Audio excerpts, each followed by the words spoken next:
Head constable గా మోసం చేసే వాళ్ళని చీటింగ్ కేసుని పట్టుకోవాల్సిన వాళ్ళని నీతో చేరిపోయిన భారీ మోసాల్లో దిగిపోయినట్టు గురు. కానిస్టేబుల్ గా ఉంటే ఏం సాధించేవాడివిరా? రోడ్ల మీద బళ్ళల్లో కూరగాయలు, అరటిపళ్ళు, మిరపకాయ బజ్జీలు దబాయించి నొక్కేసేవాడివి. నాతో ఉన్నావు కనుక మహారాజు భోగం అనుభవిస్తున్నావు. ఆ సరేలే, ఏదైతే ఏం బతుకు తెరువుకి అక్కడ ఎట్టాగా ఉద్యోగం పీకేశారు కదా, ఇప్పుడు ఇదే బాగుంది. ఇప్పుడు తెలివైన మాట అన్నావు.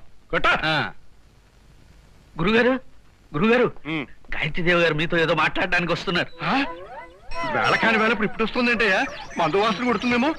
ఈ బాటిల్ నాకు వదిలేండి, ఇదిగో ఈ బాటిల్ మీరు తీసుకోండి. ఏమిటి శిక్ష పల్లాడు? ఆ మందు నీకు, తలనొప్పి మందు రాకున్నా.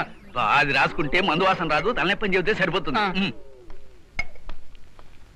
వీడెవడా పిక్ పాకెట్ కదా, మందు కాస్త ఎత్తుకుపోయాడు. మందు తర్వాత దొరుకుతుందయ్యా, వజ్రం ముఖ్యం. శిరోభారము శిరోభారము వస్తుందా? నమస్కారం భూపతి గారు. నమస్కారము. ఆశీనులు కండు. మీకేదో తలనొప్పటి కదా? శిరస్సుతో 1,00,000 వ్యవహారములు చేయువారము.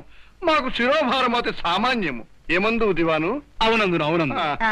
నేను రావటం వల్ల మీకేమీ ఇబ్బంది లేదుగా? మా పుత్రికా రత్నములకు ఆశ్రయం ఇచ్చిన మీరన్న మాకెంతో గౌరవము. ఇప్పుడు మీ రాక మాకు ఆనందము. చాలా సంతోషం అండి.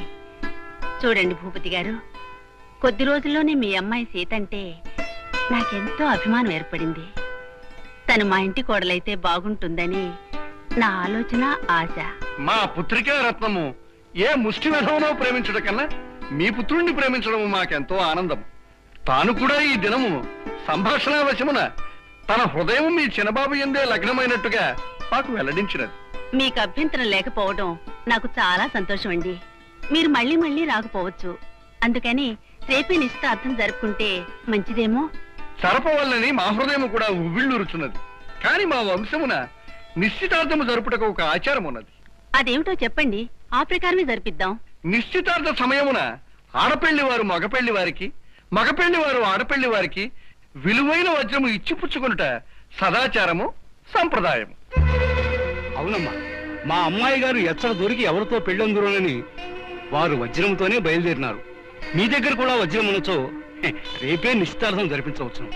దాందే ఉంది, వంశపారంపర్యంగా వచ్చే కోట్ల విలువైన సూర్యకాంతి అనే వజ్రం మా దగ్గర ఉంది. దాన్ని మా తరపునిస్తాం. ఆయనతో ఇంకా అభ్యంతరం ఏమున్నది? రేపే వజ్రముల మార్పిడికి ఏర్పాటు చేయించండి.